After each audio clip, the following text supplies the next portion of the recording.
সবাইকে স্বাগত জানাচ্ছি ব্রাহ্মণবাড়িয়া 24.com আরও একটি ভিডিওতে। দর্শক, আমরা এখন আছি নিয়াজ মোহাম্মদ উচ্চ বিদ্যালয়ে। আপনারা দেখতে পাচ্ছেন আমরা প্রবাদী শাখা নবম চ এখানে ঢুকলাম।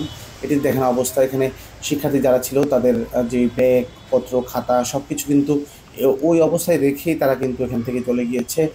কারণ ওই যখন একটি অ্যালার্মিং অবস্থার সৃষ্টি হয়ে যায়, যখন আগুন বলে একটি একদল ছাত্রছাত্রী যখন চিল্লাচিল্লি করছিল, তখন কিন্তু সকলেই এই জায়গা থেকে নামার চেষ্টা করছে। দর্শক, এখানে দেখতে পাচ্ছেন যে তারা যেই শিক্ষার্থীরা নামার সময় হুড়ুহুড়ি করে যেই রেলিংটা ছিল, সেই রেলিংটা কিন্তু এখান থেকে ভেঙে গেছে এবং এই ভাঙা রেলিং এখন বিদ্যালয় কর্তৃপক্ষ কিন্তু ঠিক করার চেষ্টা করছে।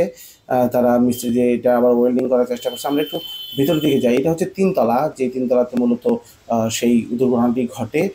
এই যে বারান্দাতে এখানে প্রজেক্টের কাজ চলছিল, আপনারা দেখতে পাচ্ছেন যে এখানে ওই যে হচ্ছে গ্লু গান দেখা যাচ্ছে, তাছাড়াও বিভিন্ন ধরনের ব্যাটারি সার্কিট এগুলো কিন্তু দেখা যাচ্ছে। তো মূলত এই যে এই রুমটা, যেটা হচ্ছে প্রগতি শাখার ষষ্ঠ চ, এই রুমের হচ্ছে ভেতরে এই টেবিলটাতে মূলত সেই বিদ্যুতের অগ্নিকাণ্ড বা স্পার্ক যাই বলি, সেটা কিন্তু হয়েছিল বলে স্থানীয় এখানে যারা ছিল তারা জানিয়েছে। এরকম প্রজেক্ট কিন্তু আরও আছে। এই পুরো বারান্দা জুড়েই এই প্রজেক্টের কাজ চলছিল। আমি অনেক বিকেলে গিয়েছি এবং বৃষ্টি থাকাতে আলো কম ছিল, একটু দেখতে সমস্যা হচ্ছে। আমি একটু লাইট জ্বালানোর চেষ্টা করি। এই যে এখন কিছুটা দেখা যায়। এই যে এই রুমের মধ্যে কিন্তু একই ধরনের প্রজেক্টের কাজ চলছিল, ভেতরে দেখা যাচ্ছে। আহ, তো এখন পর্যন্ত যারা আহত আছে তারা সদর হাসপাতালে ভর্তি আছে এবং এই বিদ্যালয়ে কিন্তু আমরা দু একজন শিক্ষককে পেয়েছি, তারা সেখানে অবস্থান করে এই মেরামত করার চেষ্টা করছে। আপনারা দেখতে পাচ্ছেন যে শিক্ষার্থীদের সেই মালামালগুলো, যারা এখানে প্রজেক্টের কাজ করছিল তাদের সেই মালামালগুলো কিন্তু ওই অবস্থাতে রেখে তারা সেখান থেকে পালিয়েছে। আমরা এই বিদ্যালয় থেকে নামার ক্ষেত্রে যেই সিঁড়িগুলো রয়েছে, সেই সিঁড়িগুলোতে একটু দেখি।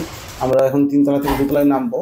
তিনতলা থেকে দোতলা নামার ক্ষেত্রে এই যে দেখেন কত, এখানে কিন্তু অনেক জুতা, তারা নামার ক্ষেত্রে তাদের এই জুতাগুলো এখানে পড়ে যায়।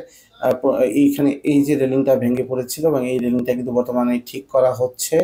এই রেলিং এর ফাঁক দিয়ে কেউ পড়ে থাকতে পারে বলে যারা শিক্ষার্থী আছে তারা জানিয়েছে। আমরা আমরা দোতলা থেকে নামার সময় সিঁড়িতেও কিন্তু জুতা দেখতে পেয়েছি। তো এখন পর্যন্ত যারা আহত আছে তারা চিকিৎসাধীন আছে, সেখানে শিক্ষকরা রয়েছে।